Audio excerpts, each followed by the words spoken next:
I want you to do something right now. Swallow once, just once, and notice what you feel at the back of your throat. Is there something sitting there? A thickness, a coating that just will not go away no matter how many times you clear your throat this morning. Now, here's what I want you to think about. You have probably been clearing your throat dozens of times every single day. And if I asked you when it started, you might not even be able to give me a clear answer.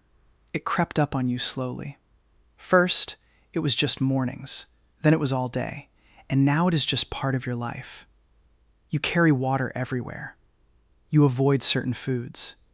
You have probably tried every home remedy your neighbors and relatives could suggest. And yet here you are. Here's what I need you to hear. That mucus is not random. It is not simply your age catching up with you. Your body does not do things randomly. Every persistent symptom is your body's way of communicating something specific. The question is whether you know how to listen. And today I'm going to teach you how. Because in my experience working with older adults in preventive health, I have seen this particular symptom. Persistent throat mucus misunderstood and mismanaged more than almost any other. People are handed lozenges. They are told to drink more water. They are dismissed. And the actual cause, sitting quietly underneath everything, never gets addressed. Today, we are going to change that. I am going to walk you through 5 specific research-supported causes of persistent throat mucus in adults over 55. And I'm going to do something that most videos on this topic never do. I'm going to tell you which 2 of these causes are almost certainly working together in your body right now, because they almost always do, and how that combination makes everything dramatically worse. My name is Dr. Arthur Clark. I work in preventive health and senior wellness, and my commitment to this community is always the same. Plain language, real research, practical steps you can start using tonight. Before we go any further, drop a comment below and tell me this. Is your throat mucus worse first thing in the morning, or does it stay with you all day long? Because your answer to that one question actually tells me quite a lot about what is driving this in your body. Write morning or all day in the comments. I read every single one. Now, let us get into it. Starting with the piece of biology that most people have never been told, and it changes everything about how you understand this problem. Your body produces mucus every single day nonstop around the clock, and that is completely normal and completely healthy. Mucus is your body's protective coating for your airways. It catches bacteria, dust, and viruses before they can settle deeper into your lungs. It keeps the delicate tissue lining your throat moist and resilient. Without mucus, your airways would dry out, crack, and become vulnerable to every pathogen you encounter. Mucus is not the problem. The problem is what happens to that mucus as we get older. Here is something that research has confirmed clearly, but that most people are never told by their doctors. There is a system in your body called mucociliary clearance. Your airways are lined with millions of microscopic hair-like structures called cilia. Their job done millions of times a day without you ever noticing is to sweep mucus upward and outward, keeping it thin and moving so it never accumulates. In a younger adult, this system is efficient and fast. Mucus gets produced and cleared almost instantly. But studies confirm that as we age, these cilia slow down. They beat less frequently. And the result is that mucus that would have been swept clear in seconds at age 40 can pull and accumulate for hours at age 65 or 70. What this means practically is that any factor pushing your body toward excess mucus production will hit harder and last longer in an older adult than in a younger person. That is not a complaint about aging. It is simply the physiology, and understanding it is the foundation of everything we are going to talk about today. So with that context in place, here are the 5 causes, and I want you to listen carefully because I am going to tell you which ones tend to stack on top of each other. The first cause is one I want you to pay very close attention to, because research consistently shows it is the most frequently missed explanation for persistent throat mucus in this age group. It is called laryngopharyngeal reflux. You may have never heard that term. Let me explain it in plain language. Most people are familiar with heartburn, that burning feeling in the chest after a heavy meal. Classic acid reflux. But there is a quieter, more deceptive version of this problem. One with no chest burning, no obvious digestive discomfort whatsoever. Just a throat that will not settle down. Here's what happens. At the junction where your esophagus meets your stomach, there is a muscular ring called a valve. Its only job is to stay closed after you eat, keeping stomach acid locked away where it belongs. As we age, this valve can gradually lose tone like a rubber band that has been stretched too many times. And when that valve does not close completely, stomach acid makes its way upward. not just into the esophagus, but all the way up into the throat, the voice box, and sometimes even the nasal passages. Now, here is the biological detail that makes this so significant. The tissues of your throat are not built to handle acid the way your esophagus is. Even the smallest trace of acid reaching your throat triggers an immediate protective response. Your body rushes to produce thick mucus to coat and protect that irritated tissue. This is completely logical biology. But when this is happening night after night while you sleep, you wake up every single morning to that familiar heaviness at the back of your throat, and you have no idea why, because there is no heartburn, no chest pain, no clue pointing toward your stomach. Research published in clinical ENT literature shows that up to half of people with this condition report no heartburn at all, just chronic throat clearing, a voice that sounds rough in the mornings, and mucus that starts accumulating the moment they wake up. Ask yourself honestly, is your throat significantly worse in the morning than it is later in the day? Does it worsen when you bend forward? Has your voice sounded different when you first wake up? These are the fingerprints of silent reflux. And when I get to the action plan, I will give you specific practical steps that can begin making a difference tonight. One additional note here that is worth your attention. If you regularly take anti-inflammatory medications for joint pain, ibuprofen or naproxen, for example, peer-reviewed research has established that this class of medications reduces the body's natural protection of the stomach lining. That makes acid reflux, including the silent variety, significantly more likely to occur or worsen. If you take these medications regularly and your throat has been persistently bothered, please bring that connection up specifically with your doctor. Before we begin, take a second and tell me your name and where you're tuning in from. I go through the comments, and I genuinely want to know who I'm speaking to and supporting here. The second cause is one that tends to arrive quietly and go unnoticed for exactly that reason. When people think of sinus problems, they imagine the dramatic version. Intense facial pressure, throbbing forehead, nose completely blocked, that picture-perfect sinus infection. But in many adults over 55, chronic sinus inflammation presents almost invisibly. Breathing feels mostly fine, no significant headache, and yet the sinuses, mildly swollen and producing slightly more mucus than normal, are draining steadily and silently down the back of the throat all day long. This is called post-nasal drip, and a 2024 study confirmed that the average age of patients presenting with it is exactly 55. It is not a coincidence that this is your age group. Here is the frustrating part. Many people dealing with this have been taking antihistamines from the pharmacy for months, assuming it must be seasonal allergies. And there is a reason that strategy tends to disappoint. Antihistamines dry the mucus temporarily, but they do nothing for the underlying inflammation inside the sinuses that is causing the excess production. And dried, thickened mucus stuck at the back of your throat is often more uncomfortable than the original problem. The approach with the most consistent research support is something very simple and very affordable. Regular nasal rinsing using a warm saline solution.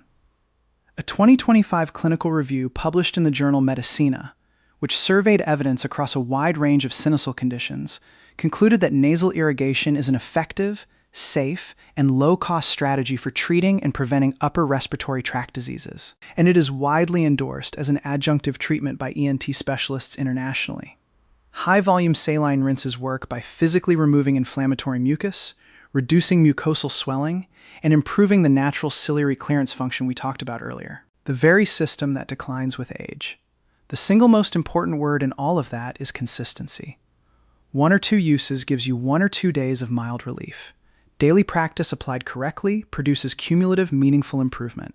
I will walk you through the exact method in the action plan. If you're still with us and finding this helpful, type number 2 in the comments so I know you're there. And if you haven't subscribed, please do. Your support keeps us going.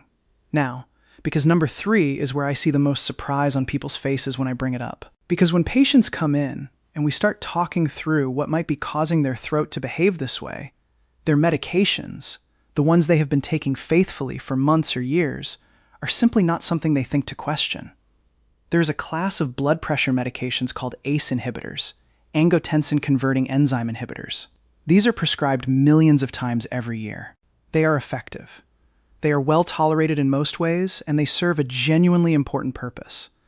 But they carry a recognized class-wide side effect that the research documents clearly. They allow a substance called bradydinin to accumulate in the body and in a significant proportion of people. Studies report between 5 and 20% of users that accumulation triggers persistent throat irritation and an ongoing urge to clear the throat. Crucially, this is not an allergy. It is not something unusual happening in your body. It is simply how the drug works, and your throat happens to be sensitive to the effect. Here is the detail that causes this connection to be missed so often. The side effect can take weeks or even months to develop after starting the medication. So, if you began a blood pressure pill 8 months ago and your throat started bothering you 6 months ago, you may never have connected those two events. But that timing alignment is exactly the pattern the research describes. A large-scale study of more than 27,000 patients found that adults over 65 had a 53% higher odds of experiencing this throat side effect compared to younger users. This is specifically relevant to this audience. If you take a blood pressure medication and you are unsure whether it belongs to this class, your pharmacist can tell you in under a minute. And if it does, there are alternative medication categories, ARBs, angiotensin receptor blockers, that control blood pressure equally well and do not carry this specific side effect. That conversation with your prescribing doctor is worth having. If you are still watching, type the word clarity in the comments because that is exactly what I want this video to give you. The fourth cause is one that surprises people, not because it is complicated, but because it is something they dismissed as too obvious to matter: hydration. But let me give you the physiology, because this is not what most people think it is. Your mucus is mostly water. Its consistency, whether it is thin and fluid or thick and sticky and difficult to move, is directly related to how well hydrated the surrounding tissue is.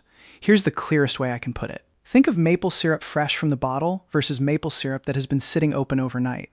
Same substance, completely different behavior. Your mucus behaves in exactly the same way based on your hydration state. Now, here is the specific aging-related wrinkle that makes this more than just a simple reminder to drink more water. Research has established clearly that the thirst mechanism becomes significantly less reliable as we age.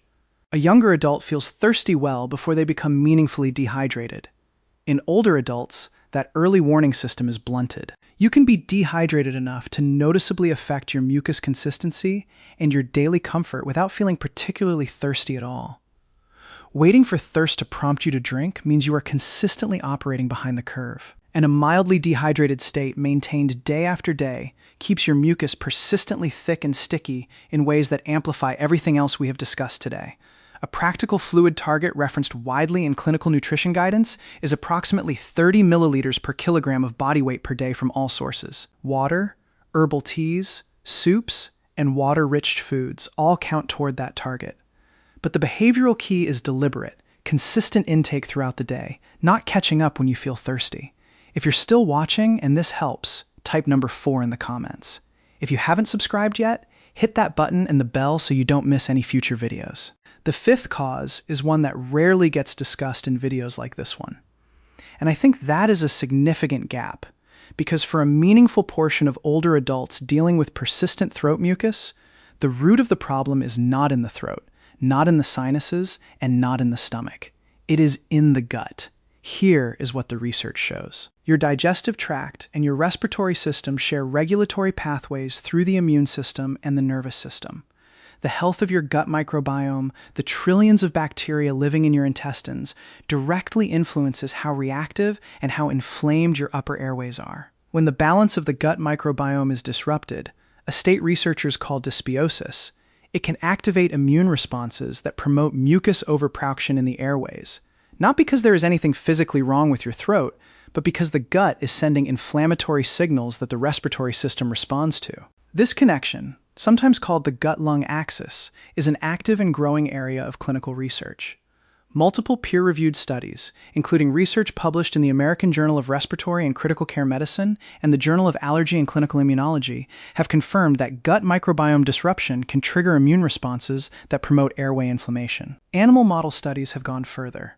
When mice received gut microbiome transplants from patients with chronic lung disease, those mice showed measurably increased airway mucus production, demonstrating a direct causal link between gut health and what happens in your airways. What disrupts the gut microbiome in older adults? A diet low in fiber and fermented foods, repeated courses of antibiotics over the years, high sugar intake, chronic stress. These are not exotic factors. They describe the daily reality of a very large proportion of older adults. You will not fix a gut-airway axis problem with a throat lozenge, but you can begin supporting your gut microbiome through consistent daily choices, and I will include that in the action plan. Before I give you the full action plan, I need to take a moment that is genuinely important. Most of the time, persistent throat mucus in older adults is benign. It is exactly what we have been discussing today: manageable, addressable, and not dangerous. But your body sometimes uses symptoms to signal something that requires professional attention, not self-management. Please make an appointment with your doctor promptly if you notice any of the following: mucus consistently tinged with blood, even a small amount. Difficulty swallowing that is gradually getting worse. Unexplained weight loss alongside your throat symptoms. A lump or persistent swelling in your neck. A significant voice change that is not improving over time. These signs go beyond the territory of today's conversation. Please do not work around them. Bring them to your doctor. Now for the action plan. This is the part where everything we have covered translates into something you can actually do. Tonight, stop eating at least 3 full hours before you lie down. When you eat and immediately recline, your stomach is still processing, and the valve we discussed earlier has its hardest time staying closed. 3 hours of upright time after your last meal is one of the most evidence-supported behavioral steps for reducing nighttime silent reflux. Elevate the head of your bed slightly, not with extra pillows under your head, which just bends your neck. Use a firm wedge placed under the headboard legs or mattress. Even a few centimeters of incline uses gravity to your advantage and meaningfully reduces the amount of acid that can travel toward your throat while you sleep. Before you sleep tonight, drink a full glass of warm water. This simple act supports overnight hydration and helps keep your mucus thinner so that morning accumulation is less severe. Tomorrow morning, before coffee and before breakfast, drink 1 to 2 glasses of plain warm water. This one habit costs nothing. It immediately begins rehydrating your body and loosening the overnight accumulation of mucus before it has a chance to become your whole morning. It is one of the most consistently reported impactful changes people make. This week, get a nasal rinsing device from your pharmacy, a knee pot or squeeze-style bottle. Use water that has been boiled and cooled to a comfortable warm temperature, not straight tap water. Add a small pinch of plain salt and optionally a very small pinch of bicarbonate of soda, which may help thin mucus by gently neutralizing nasal acidity.